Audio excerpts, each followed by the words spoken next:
Hi guys, welcome back to our channel படித்தது. இன்றைக்கி நம்ம சேனலில் பார்க்க போகிற வீடியோ எதை பற்றின்னு பார்த்திங்க அப்படின்னா, இன்றைக்கும் நம்ம சிஸ்டர் ஒருத்தவங்க கேட்ட டவுட்டு தான் இன்றைக்கி நம்ம வீடியோவாக பார்க்க போகிறோம். இனிமேல் நம்ம சேனலில் நீங்கள் கேட்குற டவுட்ஸ் எல்லாமே வீடியோவாக வரப்போகுது. ஸோ நீங்கள் என்ன டவுட்ஸ் கேட்டாலும் அதுக்கான வீடியோஸ் நம்ம உடனே இப்போ இனிமேல் போட போகிறோம்.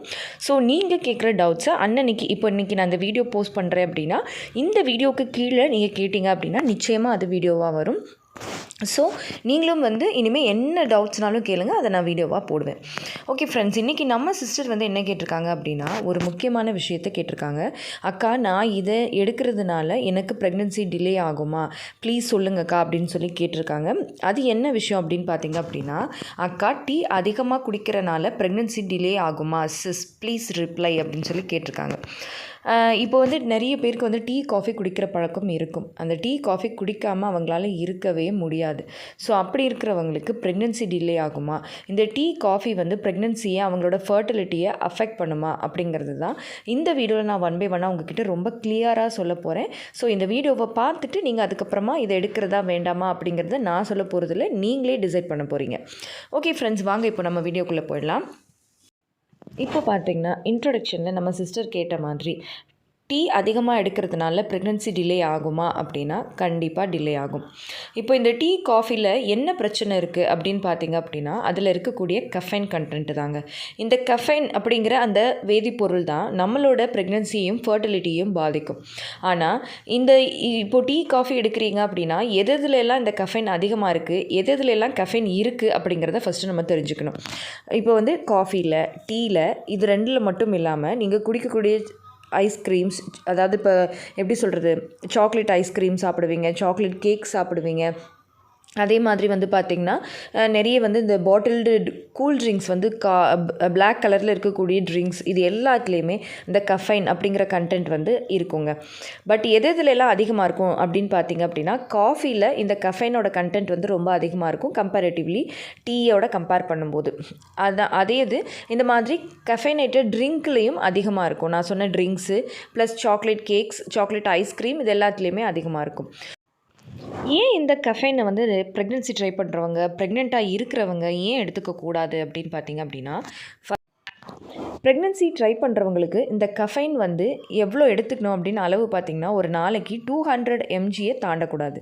அப்படி பார்த்திங்கன்னா நீங்கள் டெய்லி ஒரு கப் காஃபி எடுத்தாலே அதில் 100 மில்லிகிராம் கஃபைன் நீங்கள் அச்சீவ் பண்ணிடுவீங்க. அப்படி இருக்கும்போது நீங்கள் ஒரு நாளைக்கு 2 கப் இல்லை அதுக்கு மேலே எடுத்துக்கிறீங்க அப்படின்னா நிச்சயமாக அந்த 200 mg இல்லைன்னா 200 mgயை தாண்டிடுவீங்க. ஸோ இது நல்லது கிடையாது. ஏன் கஃபைன் அவ்வளோ நல்லது கிடையாது அப்படின்னு பார்த்தீங்கன்னா, இது உங்களோட ஓவலேஷனை நடக்க விடாமல் தடுக்கும். உங்களோட பீரியட் சைக்கிள் இர்ரெகுலர் ஆக்கிறதுக்கு நிறைய சான்சஸ் இருக்குது. ஹார்மோனல் இம்பேலன்ஸ் வர்றதுக்கான சான்சஸ் அதிகமாக இருக்குது. அதுக்கப்புறமா உங்கள் பாடியில் அயன் அப்சார்ப்ஷன் நடக்கிறத இது தடுக்கும். அந்த அயன் தான் உங்களோட எக் குவாலிட்டிக்கு ரொம்ப முக்கியம். ஸோ அப்படி இருக்கும்போது இந்த கஃபைன் அதிகமாகும்போது உங்களுக்கு எக் குவாலிட்டி இருக்காது, எக் க்ரோத் இருக்காது.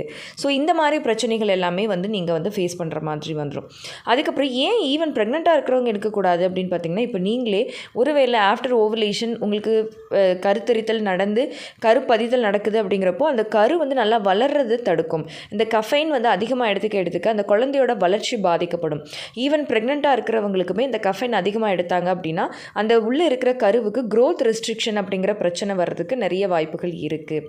ஸோ அதனால் இந்த கஃபைனை அதிக அளவில் நான் சொன்ன மாதிரி 200 mgக்கு மேலே எடுத்துக்கவே கூடாது. ஈவன் பார்த்திங்க அப்படின்னா நீங்கள் இப்போ ஒரு க்ரீன் டீ எடுக்கிறீங்க அப்படின்னா கூட நீங்கள் அதை அளவாக டெய்லி 1 கப்பு தான் எடுக்கணும். அதுவுமே டெய்லி எடுக்கிறது அப்படிங்கிறத விட ஒரு ஆல்டர்னேட்டிவ் டேஸ் அந்த மாதிரி எடுத்துக்கலாம் ப்ரெக்னென்சி பிளான் பண்ணுறவங்க. காஃபியோட கம்பேர் பண்ணும்போது டீயில் கஃபைன் கொஞ்சம் கம்மியாக இருக்கிறதுனால அது வேணால் டெய்லி டீ ஒரு 2 கப்ஸ், அதுவும் உங்களால் முடியலை அப்படிங்கிற பட்சத்தில். மற்றபடி ப்ரெக்னென்சி ட்ரை பண்ணுறவங்க கிராஜுவலாக இந்த டீ காஃபி இன்டேக்கை குறைச்சிக்கிறது தான் நல்லது. கம்ப்ளீட்டாக குறைச்சிட்டு, அதாவது மெதுவாக கிராஜுவலாக குறைச்சிட்டு கம்ப்ளீட்டாக ஸ்டாப் பண்ணுறது தான் நல்லது.